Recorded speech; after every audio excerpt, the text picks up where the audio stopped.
Alhamdulillahirabbil alamin. Shalatu wassalamu ala rasulillah Muhammadin wa alihi washabbihi ajmain. Amma ba'du. Para ibu, para bapak jamaah salat subuh Masjid Al-Hakimin ingkang mugi tansah dipun rahmati dening Allah. Alhamdulillah dumugi wanci menika kita dening Allah.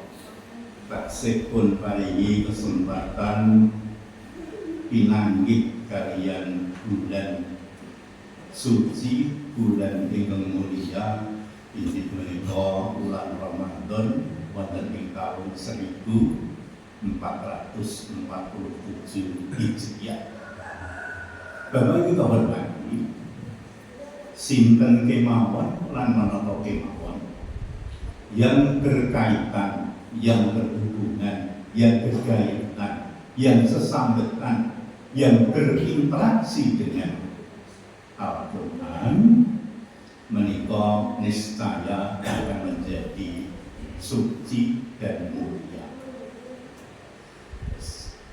Bulan menika disebut bulan suci Ramadan, awet di dalamnya Allah berkenan menurunkan Al-Quran dari Lauhul Mahfuz ke langit dunia sekaligus. Maka bulan Ramadan disebut dengan Sayyidus Syuhur, penghulu bulan, bulan yang paling mulia di antara bulan-bulan yang lain. Al-Quran diturunkan pada malam Qadar, malam kemuliaan.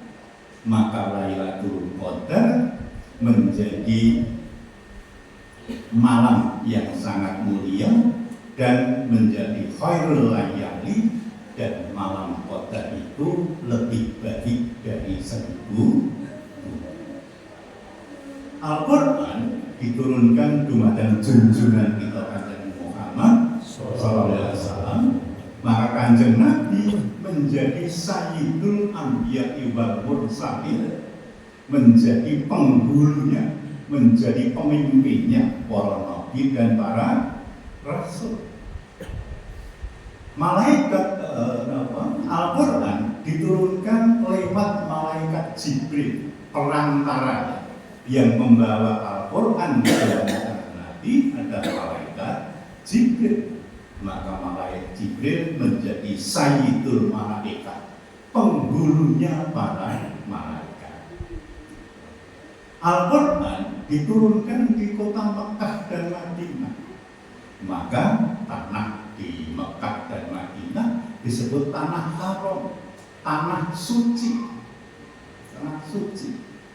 Dan itu menjadi tanah yang paling mahal di seluruh dunia, menjadi tanah yang paling mulia. Orang yang membaca Al-Quran, memahami dan mengamalkannya, itu disebut Ahlul Quran. Lan wujudaken lan istimewanya menika Allah kepareng menisbatkan sebagai keluarganya di dunia. Terus tiang sing seneng maca Quran, memahami, lajeng mengamalkan dalam kehidupan sehari-hari, maka dia disebut Ahlul Quran. Keluarganipun Gusti Allah wonten ngalam dunya dan menjadi kekasih pilihannya. Ini Ahlul Quran. Quran yang dituliskan pada selembar kertas, kertas itu menjadi mulia. Nek dipun nyetak koran baru maca rangka mimpi buah. Tapi ketika untuk mencetak Al-Quran, maka memegangnya pun harus dalam keadaan suci. Lenggowo orang yang sakti. Bahkan ada sebagian orang yang mau melakukan dan membaca dengan menciumnya. Nek rampung ditempatkan di tempat yang paling tinggi, dan akan kertas yang dipakai mencetak Al-Quran itu tidak bungkus kaca atau bungkus bakmi, Bahkan ketika sudah tidak bisa dibaca lagi, sudah suwek-suwek, bolong-bolong, maka dia tidak akan dibiarkan di tempat sampah, maka dia akan dibakar. Rumah dalam yang di dalamnya dibacakan Al-Quran itu akan terlihat bagi bintang bagi penduduk langit. Terus dalam penjenengan api koyo mopo, sepot jati gedene kebumen, lantainya granit keramik, parmer gitu. Di dalamnya tersimpan mobil-mobil mewah. Ning kagem penduduk langit ora ketok apa-apa. Yang petang dedek rumah penjenengan menika. Apa gedonge makrum tingkat. Tapi meskipun gubuk reot di pinggir kali, ning nek dibacakan Al-Quran di dalamnya, kangge penduduk langit, para malaikat menika mirsani dalam penjenengan itu seperti bintang. Kaya dene awake dhewe ndeloken langit. Kabeh peteng sing ketok ning lintang. Rumah kita yang jalan bacakan Al-Quran itu akan menjadi laksana bintang bagi penduduk. Itulah yang menjadikan setiap orang, setiap apa saja, kalau berinteraksi dengan Al-Quran, maka dia menjadi mulia. Bapak Ibu kau hormati, namun cara orang mempelajari Al-Quran, mendengarkan Al-Quran, itu bermacam-macam. Para sahabat dulu, yang wis ngerti basa Arab, maka apa? Dia menghafalkan Al-Quran. Ada yang selama Ramadan itu katam ping swidak, Imam Syafi'i katam ping swidak. Ada sing telung dina sepisan katam dan bermacam-macam. Tapi bagi kita warga Muhammadiyah ada contoh, ada suri tauladan yang diajarkan Kiai Dahlan bagaimana belajar mempelajari dan mengajarkan Al-Quran. Jadi warga Muhammadiyah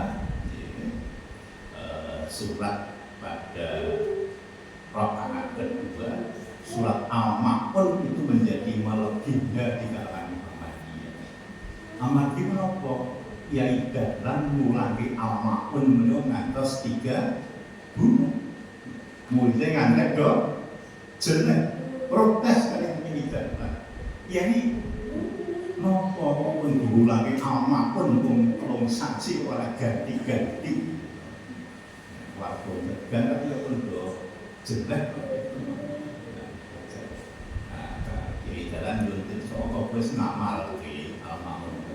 Sampun ya, pun kula apal, pun ngerti tegese, pun kula waca nek salat itu waca.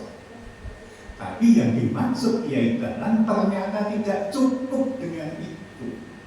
Apa Al-Ma'un kuwi wis kok cake tenan, wis kok lakone tenan, wis kok amalke tenan dalam kehidupan sehari-hari. Maka Kiai Dahlan aja memerintahkan saiki nek peduli karo wong miskin boleh ana kere-kere kae. Gawaran boleh, dusi, sabuni, beri makan yang baik, beri pakaian yang baik. Ini yang namanya mempelajari, mengajarkan Al-Quran model Kiai Dahlan. Maka lahirlah kemudian panti anak yatim, gitu. Lalu ada PKO, ada zakat, ada infak dan seterusnya. Di artinya Al-Quran tidak sekedar dibaca, ning dipahami, direnungi, ditadaburi, kemudian dilaksanakan kepada kehidupan sehari-hari. Ternyata Kiai Dahlan orang menikah. Beliau juga punya pengajian, namanya pengajian wa'asri. Menikah mulai ngantos 8 bulan. Awet menapa? Kiai Dahlan kepingin yang pertama santrine menika menghargai waktu. Wah, demi masa, demi waktu. Maka betul-betul Kiai santri itu ditanamkan menghargai waktu. pusat Muhammadiyah zaman jadi bestur tidak pernah rapat koklat mulai jam 8 apa mengamalkan demi waktu.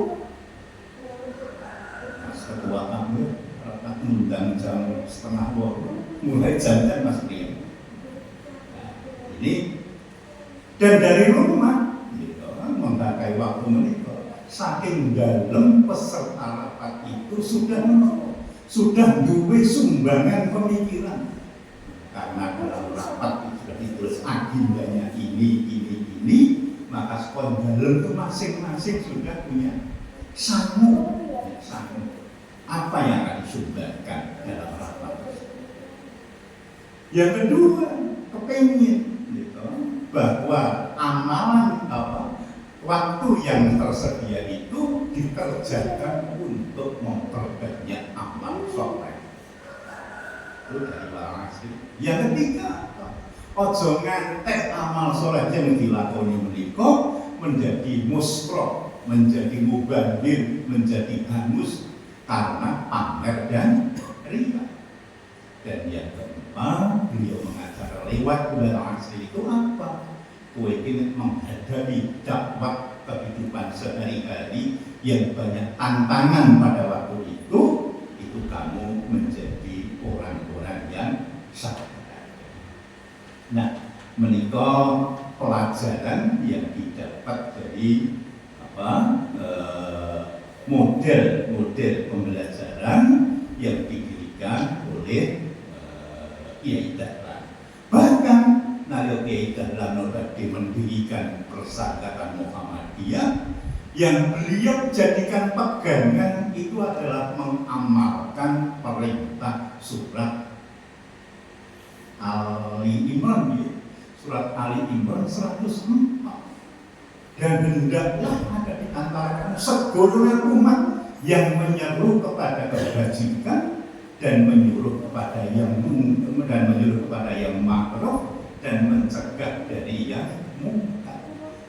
Membaca ayat ini maka beliau terpengaruh oleh ayat ini, kemudian mendirikan Persyarikatan Muhammadiyah. Namun imanipun berpilih kanji Allah komandan yang datang di wong aktif amale wis oke, terbukti sampai sekarang Persyarikatan didirikan sudah berusia 100 tahun lebih, merupakan organisasi Islam paling kaya sedunia. Punya banyak rumah sakit, akademi, perguruan tinggi, dan sekolah dan seterusnya. Nah, beliau sedo hanya dalam usia 55 tahun. Sedo Mas Juli dibagi Dahlan. Ya, saya kan 5 tahun, kalau pensiun Mas Juli, kalau jenis anit. Nah, Bapak Ibu hormati, andai kata Kiai Dahlan menikmati sugeng lebih panjang lagi, saya berkeyakinan akan ada pengajian yang lain, bukan hanya Al-Ma'un, bukan hanya Wal-Asri, bukan hanya Ali Imran 105, tapi mungkin akan ada pengajian At-Takasur, akan mungkin pengajian An-Nasr, akan lain pengajian Al-Mutafiqin, akan lain pengajian bermacam-macam itulah. Yang ada ayat, ada surat, di dalamnya ada perintah. Perintah mereka dilaksanakan. Nah, jadi ya dalam menikah ketika belajar dan mengajarkan Al-Quran, istilah itu Imam Al-Ghazali menerapkan 4 adab sekaligus. Apa yang diterapkan? Yang pertama tafakkur, yang kedua tadabbur, yang ketiga at-taksis, dan yang keempat at-ta'assur. Tafahum ini menapa? Tafahum yaitu memahami secara jelas apa kandungan ayat yang dibacanya, disertai keinginan yang kuat untuk melaksanakan apa yang menjadi kandungan ayat tersebut. Jadi sing jenenge paham, sing jenenge dom, sing jenenge tumong, kira-kira memahami secara jelas apa toh isine ayat kuwi. Nek wis paham, ada keinginan yang kuat untuk melaksanakan ayat menika. Ini jenenge tafahum, faham, dom, tumong. Tadabbur artinya apa? Artinya usaha untuk memahami, menghayati, memikirkan, merenungkan secara mendalam akan ayat-ayat yang dibacanya. Nek tadabbur paham, nek tafahum paham, nek tadabbur direnungi secara mendalam, dicari hikmah-hikmah apa yang ada di dalamnya. Ini sing jenenge tadabbur. Ataksis artinya adalah merasa bahwa ayat yang sedang dibacanya itu ditujukan untuk dirinya sendiri. Jadi ayat sing diwaca niku ditujukan untuk kita. Makanya ada perintah. Ada perintah, kita merasa sing diperintah ki awake dhewe. Nek ana larangan, larangan itu untuk diri kita sendiri. Ini sing jenenge kita itu ataksis. Ada sindiran sing disindir awake dhewe. Ada berita gembira sing diraih kabar gembira kuwi awake dhewe. Diberi ancaman, yang diancam itu adalah diri kita. Ini jenenge ataksis. Merasa ayat menika ditujukan untuk diri kita sendiri. Ketika membaca ayat berisi ancaman, merasa dirilah yang diancam. Ketika membaca ayat di kabar gembira, awake dhewe yang diberi kabar gembira. Ketika membaca ayat perintah bertasbih, kita bertasbih.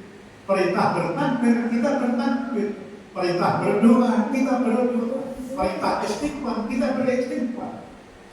Perintah mohon ampun, kita kemudian mohon ampun. Jika melewati ayat-ayat yang tidak kita inginkan, maka kita berlindung daripadanya. So, ayat kok sing awake rasa, kita mohon perlindungan. Muga-muga kita mboten klebet. Nah, yang diancamkan. Dan yang keempat prinsipnya namanya at-ta'assur. At-ta'assur menika ayat yang sedang dibaca membekas dalam hatinya dan berpengaruh pada tingkah lakunya. Dan maca ayat kuwi, ayat iki ora tabet-tabete teng manah kita menika. Lan akibat ada tabet dalam hati, hati memerintahkan otak, otak memerintahkan anggota tubuh, maka anggota tubuh kita itu ngelakoni apa yang sedang kita baca. Ini prinsip yang dalam mengajarkan Al-Quran. Didongeng, direnungkan secara mendalam, diarahkan akan merasa ayat itu ditujukan pada dirinya sendiri. Seperti sementara utama Ali Ibrahim itu merasa perintah mengadakan satu gulungan itu ditujukan pada saya sendiri. Maka tidaklah aja ngedeke persyaratan Muhammadiyah. Ini empat prinsip itu yang diajarkan oleh Kiai dan membekas ke dalam hatinya. Jadi kalau Kanjeng Nabi dan para sahabat itu ketika menemui ayat-ayat tertentu, beliau itu menangis. Kanjeng Nabi sudah jelas ya, sholat, engkau gugup dengan seolah-olah ada air yang mendidih di dalam hati. Umar bin Khattab ketika membaca surat Maryam sampai ayat 71, a'udzu billahi minasyaitonir rajim, wa in minkum illa wariduha kana ala rabbika hatman maqdiyya, yang artinya tidak ada seorang pun dari kalian melainkan akan melewati sirat, yang sirat itu ada di atas neraka. Yes, maksud kata maos ayat menika. Kabeh wong kuwi sesuk bakal melewati sirat jembatan. Sing buktine nek simbah-simbah biyen ngendikake apa? Para sosok nek menika. Nah, gedine ming pinara sosok, rambut pinara sosok, rambut dibelah 1000, itu gedine sirat yang akan kita lalui, dan di bawahnya ada neraka.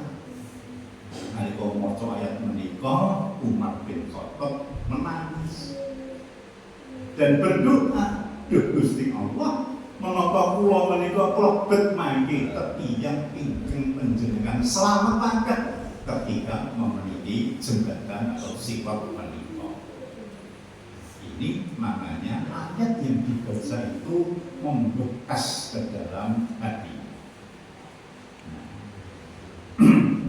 Kemudian ada Abdullah bin Umar, nalika membaca surat Al-Mutaffifin, wailul lil mutaffifin, kecelakaan besarlah bagi orang-orang yang curang dalam menakar dan menimbang.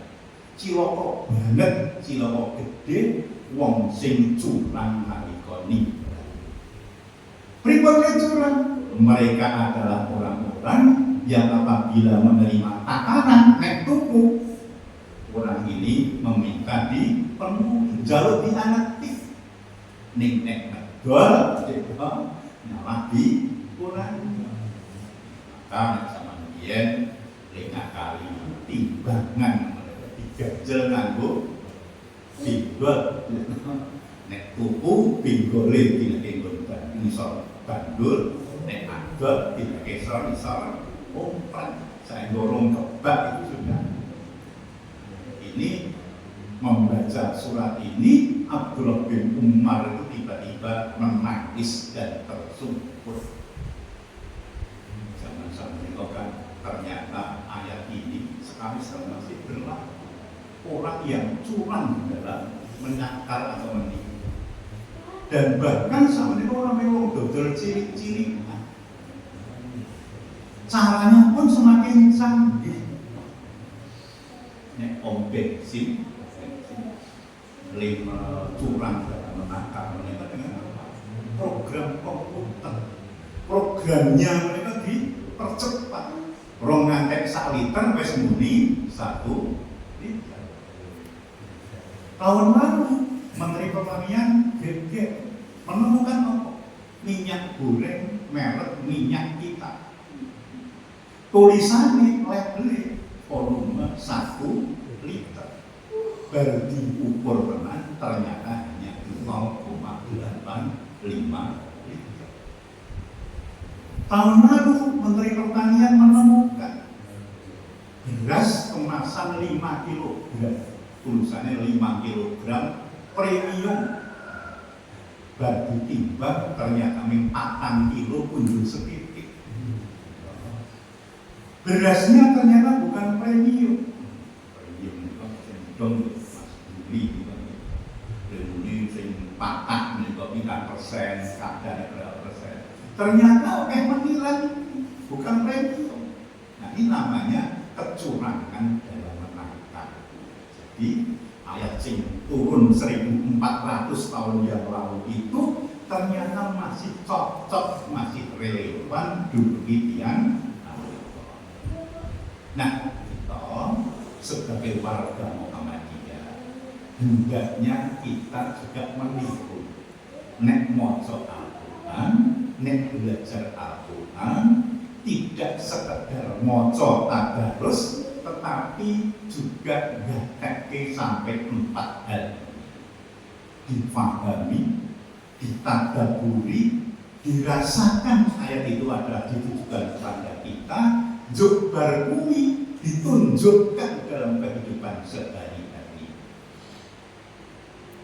Menika nenten sipit spesialis ngisi napa niku wong sedo niku ngisi takjil misalkan malam pengajian menika. Nah, itu kan selalu yang kalau sampaikan itu ampun ngantos oleh gunakan para pengajian menika, ampun ngantos kita menyesal kaya penyesalannya dan Al-Mu'minun 119 sampai 100.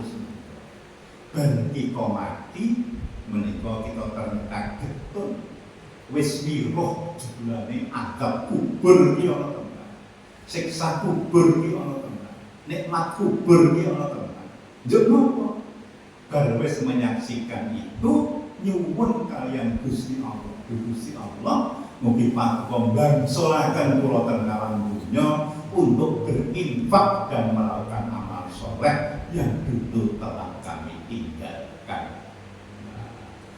Mulai tadi lha kowe iki lagi mati ade wingi sore kok njaluk dibaleki ning alam ngopo kowe biyen ora nglakoni dhewe isih urip. Ini penyesalan orang yang meninggal. Ini artinya ada bekas. Jadi monggo kita tidak sedang membaca bagus, tapi juga yang lebih bagus lagi adalah maca, dipahami, ditadaburi. Nek ono ayat perintah kita merasa yang diperintah, nek ono larangan kita yang dilarang, nek ono kabar gembira kita yang beri kabar gembira, dan seterusnya.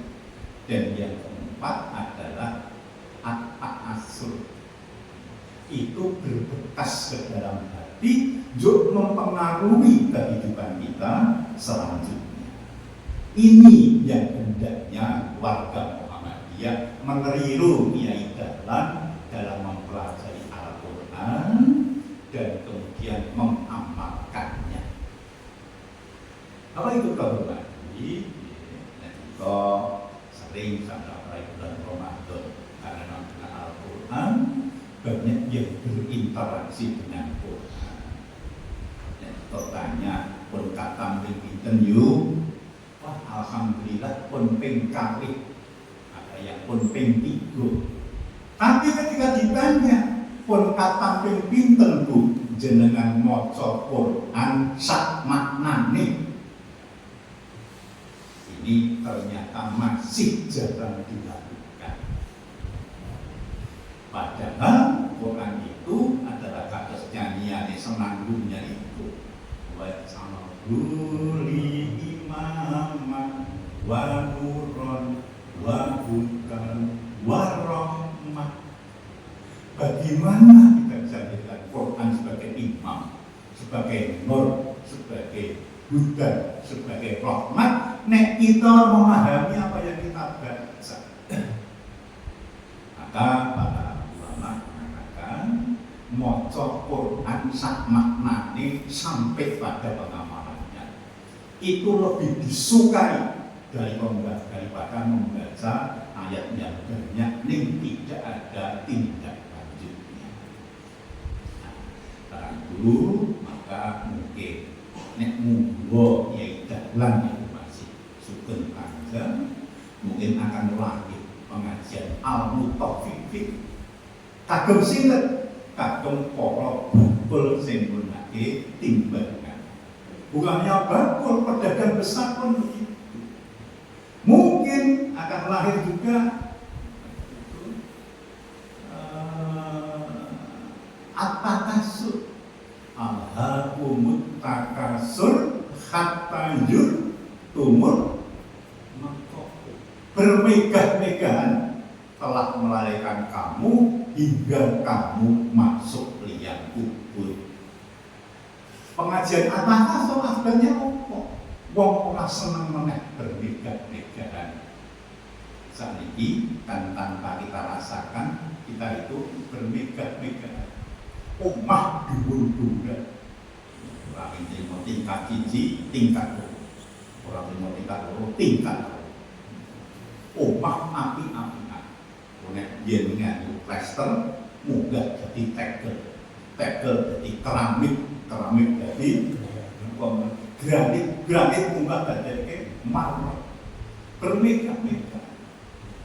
Mobil atau motor yen ning 70 cc munggah 90 cc munggah 100 cc sono gede-gede NMAX PCX kok lagi gede-gede. Ana dengan misalnya dalan sok ngujuk wong yang cilik tumpahane Lexus kaya kabur nih kan itu kan bermega-mega mobil gede-gede yen min trimo Suzuki Carry sak menika njaluk Camry wis Camry njaluk Mercy bermega-mega. Kalau ada pengajian atas kasur bermegah-megahan melarikan kamu hingga kamu masuk liang kubur, maka hati kita akan menjadi tentram dengan tidak ikut bermegah-megahan. Andai kata para pejabat ngaji yang jenenge Lokman 18, maka korupsi di Indonesia ini tidak akan pernah terjadi. Contohnya kalau duit, pajak, bea cukai, kepala sekolah, camat, bupati, pengelolaan dan DPR. Godek ini jenenge pengajian keidatan. Ayo, saiki sing nyekel duit negara iki nganggo ngaji jenenge Lokman 16. Lokman berkata, hai anakku, sesungguhnya jika ada sesuatu perbuatan seberat biji sawi dan berada dalam batu atau di langit atau di dalam bumi, niscaya Allah akan mendatangkan balasannya. Sesungguhnya Allah Maha halus lagi Maha mengetahui. Terus nek wong pejabat sing cekelane duit anakku nggih, anakku nek kowe ninggake tumindak bobote mung kecil banget seberat biji sawi leh ninggake ning jero watu KPK ra ngerti, jaksa ra ngerti, polisi ra ngerti, atau di atas langit atau di dalam bumi, ning Allah moga mirsani lan sesuk bakal diwales diperlihatkan di dadakan piwales. Nek kabeh wong sing dekel nang menika ngaten menika, insyaallah Indonesia menjadi negara yang kaya raya. Kalau ada perintah, berzikirlah dengan zikir yang banyak, maka kita kemudian berzikir dengan zikir yang banyak irama hitungannya, dan masing-masing orang berbeda-beda. Mungkin pikir peng 100 bagi orang yang mau sibuk berat. Ningkat Mas Diono yang pensiunan 100 itu kecil. Maka orang beda pikir yang banyak. Ketika baca wasabih bihamdika wastakbir, bertasbihlah, pujilah Tuhanmu dan beristighfar. Bagaimana kan juga kita tindak. Ibu, ya, ini inti dari pengawasan insan menikah. Nek kita waca masih banyak lagi contoh-contoh yang lain. Namun intinya kita ngajak dengan tempat berdoa. Nek ngaji ketika warga Muhammadiyah ada contoh yang baik yang dilakukan oleh pendiri Muhammadiyah. Izin kita membaca, mempelajari, mengajarkan Al-Quran dengan ada 4 adab, ada 4 prinsip. Orang yang sedang moco, ini dipahami, ditadaburi, dirasakan perintah itu atau larangan itu adalah ditujukan kepada kita, juga berkuwi kita coba tindak di dalam kehidupan sehari-hari. Mungkin pada manfaatipun bila itu berhidayah. Assalamualaikum.